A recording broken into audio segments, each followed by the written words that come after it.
Gue pengen tahu sih Fit, kalau misalkan Dapur Juang ini tuh awalnya gimana sih?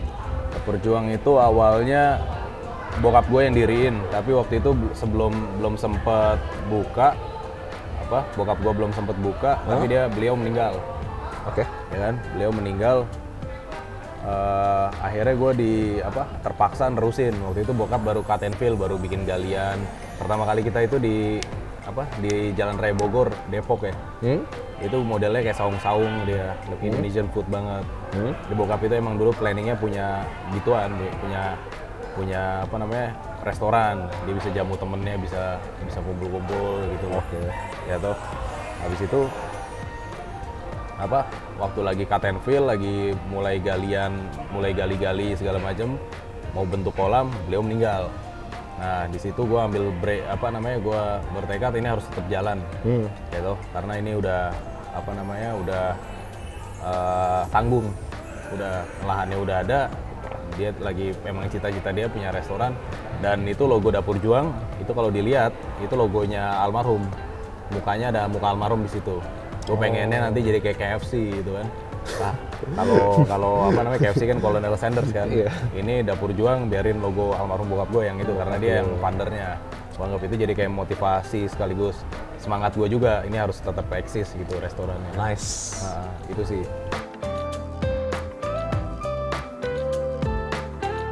Orang kalau mulai bisnis itu kan biasa kan dia fokus ke satu bidang. Tapi kan kalau lu tadi dari lantai 1, lu naik ke lantai 2, naik ke lantai 3 kan sebenarnya ada macam-macam.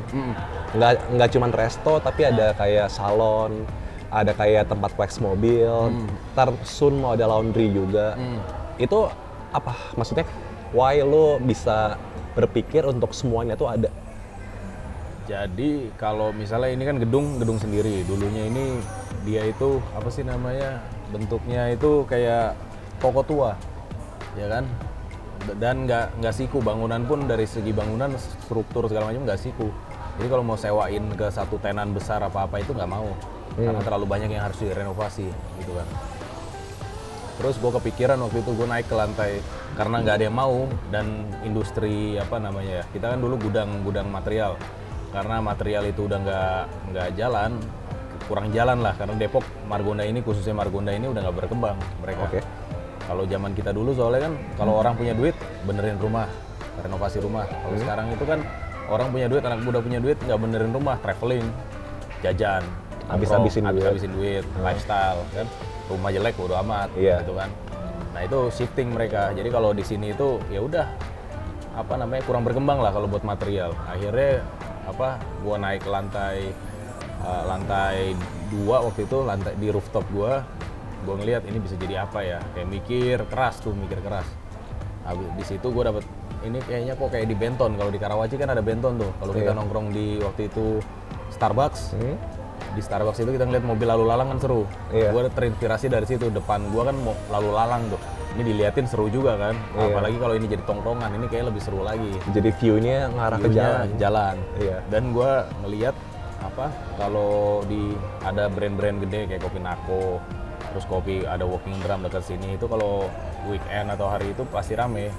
Dan Depok itu Margonda mungkin masih kurang tempat ya, mahasiswanya segitu banyak, tapi tempat buat ngerjain tugas, buat nongkrong masih terbatas. Mungkin kurang tempat, mungkin juga maksudnya pilihannya nggak banyak. Pilihannya nggak banyak. Pilihannya nggak banyak. Jadi dan lo melihat peluang itu? Gue ngelihat peluang di situ. Kayaknya ini kalau gue bikin misalnya mahasiswa di UI dan lain-lain ini sekitar 200 ribuan nih kan. 200 ribu, yang perguruan apa-apa itu 200 ribu. Jurusan apapun gitu. Iya, masa 1% sehari dari semua itu nggak ada yang nyasar sih, nggak ada yang nyangkut gitu kan.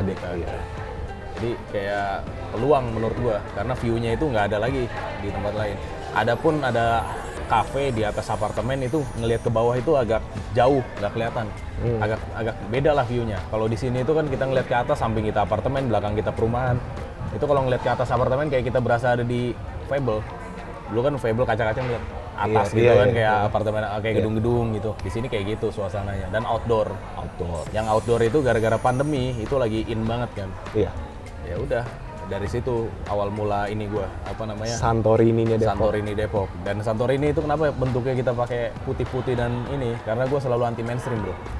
Ya itu gue tahu sih dari dulu sih. Anti mainstream dalam artian kalau yang lain udah mainnya industrial, udah main yang kayak gimana gitu, kita main jangan yang ada. Gue selalu maunya itu ini harus beda gitu. Be unique. Be unique, iya. Jangan pernah ngikutin arus. Kadang kan ada orang ikut-ikutan, wah model kayak gini laku, gue bikin yang model kayak gini gitu. Nggak ada yang Nggak ada yang spesial unik. jadinya. Iya. Jadi gue pengen low cost. Gimana caranya biar low cost dan renovnya juga murah. Ya model-model kayak gini, yang polos, yang ini udah oke banget sih menurut gue. Ininya kayak udah dengan biaya sekian gue bisa bikin kayak gini gitu.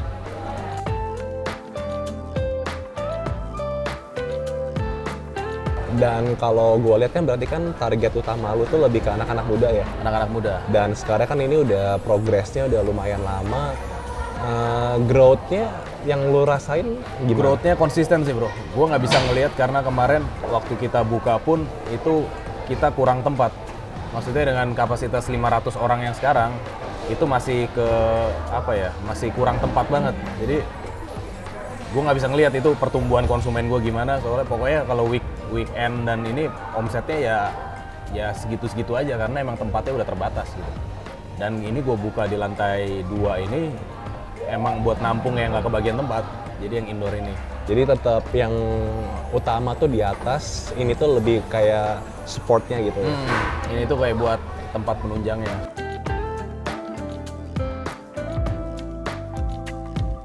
Struggle-nya itu ya ngurus manusia. Kita harus training dari awal karena di tempat gue nggak nerima orang yang udah punya pengalaman. Udah pengalaman misalnya, kalau misalnya orang udah berpengalaman, kita ajarin dia maunya pakai cara dia. Tapi kalau dia nggak ada pengalaman, dia ngikutin cara kita. Itu poin utamanya di situ. SDM manusianya. Terus struggle lainnya ya itu Black Swan paling ya. Kalau kita tahu teori Black Swan, hal-hal yang kita nggak perhitungkan. Misalnya kemarin kita buka waktu puasa, orang udah mulai nggak takut sama COVID, tiba-tiba setelah puasa kasus naik. Habis itu PPKM darurat. Nah itu lockdown lagi. hal yang nggak bisa kita perhitungkan, hal yang di luar ini kita lah, di luar perkiraan kita. Harusnya kalau pandemi udah mulai naik, habis itu turun, harusnya turun terus kan. Tapi ini tiba-tiba nggak taunya meledak lagi. Gelombang kedua kemarin, jangan sampai ada gelombang ketiga lah harapan gua.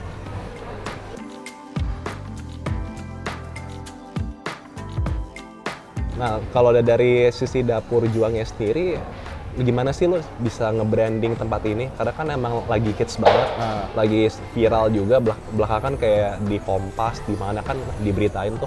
Jadi menurut gue yang paling penting itu momentum bro. Waktu itu gue paksain buka, dalam 3 bulan gue renov harus sudah jadi. Padahal kalau hitungan kontraktor itu harusnya 6 bulan. 6 bulan lebih lah itu baru selesai. Karena ini atas gue robohin total, lantai 2 gue dak ulang, jadi ini dari 2 lantai jadi 3,5 lantai hitungannya. Oke. Ya kan. Jadi gue ngincer momentum waktu itu puasa. Orang kalau puasa di Margonda itu restoran enak sama nggak enak pasti penuh, karena mereka kurang tempat buat gathering, buat silaturahmi gitu kan. Karena tempat-tempat ini penuh, makanya gue kejar. Jadi logika gue itu kalau ini penuh pasti tempat baru itu diincer. Mau enak nggak enak mereka nggak peduli, yang penting ada tempat gitu kan. Nah akhirnya gue ngincer waktu itu momentumnya itu ya puasa itu, karena lagi puasa pasti kebagian nih, mau sedikit banyak pasti kebagian konsumen gitu kan.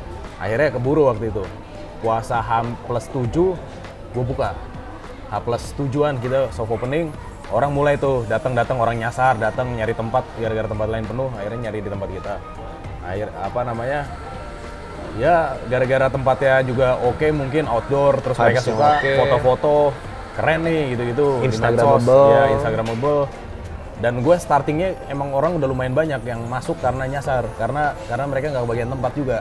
Jadi misalnya sehari ada 50 orang datang foto-foto, nyebar, pasti teman-teman nanya di mana tuh gitu-gitu. Makanya tempat juga harus penting, tempat itu penting banget buat orang spot foto, harus ada konsep tempatnya juga harus mikirin yang nggak ada di Depok itu seperti apa gitu kan. Ya kayak dulu teori SWOT lah, strength, weakness, opportunity, and kayaknya threat itu harus lu praktekin benar-benar. Itu sih yang paling penting. Gitu sih.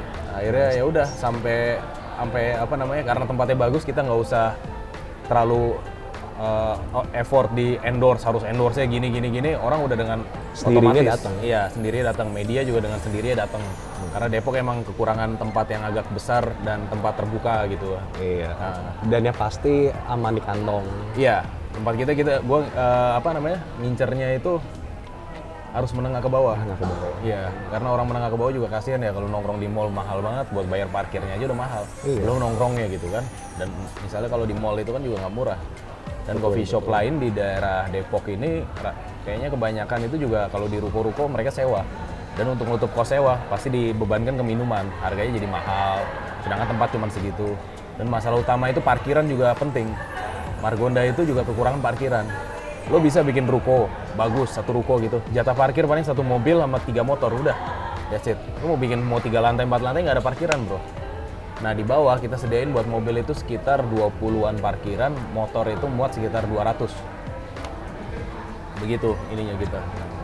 Jadi menurut gua kayak itu nunjang juga sih. Jadi kalau orang ngundang temennya datang, terus nggak ada parkiran, males juga. Males juga. Males, pasti males. Nyari parkirnya aja udah males. Iya. Lo ke mall kalau parkiran penuh males juga kan. Ya itu. Itu pasar pertamanya gue di situ sih.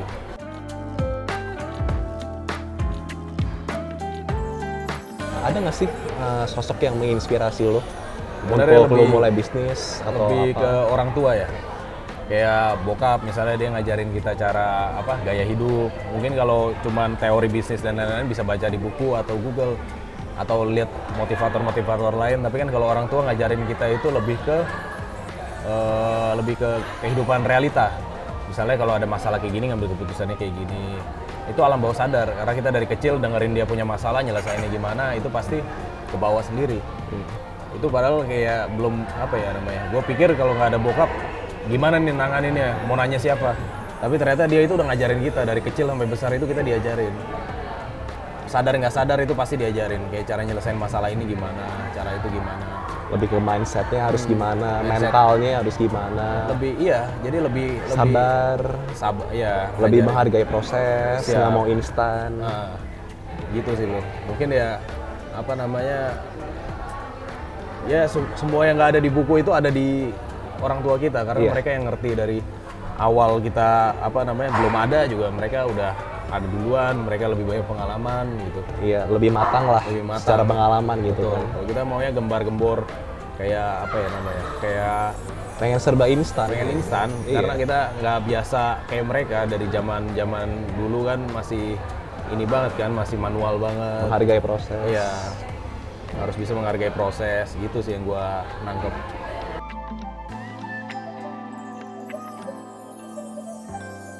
Dan untuk pertanyaan terakhir, quotes yang mewakili lu tuh apa sih? Live the present bro, ininya.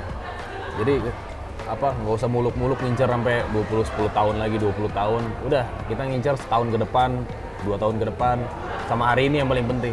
Lo harus bisa improve lebih baik lagi, hari ini harus improve, besok harus improve, terus-terusan gitu kan. Berarti lu live day by day ya? Iya. Bukan kayak lu udah planning untuk 5 tahun ke depan gimana, 10 tahun ke depan gimana? Kita boleh angan-angan, cuman jangan terlalu kadang kan ada yang bilang impilah setinggi langit gitu, gue mau jadi presiden, tapi jadi camat aja belum, jadi sesuatu jangan langsung loncat maksudnya.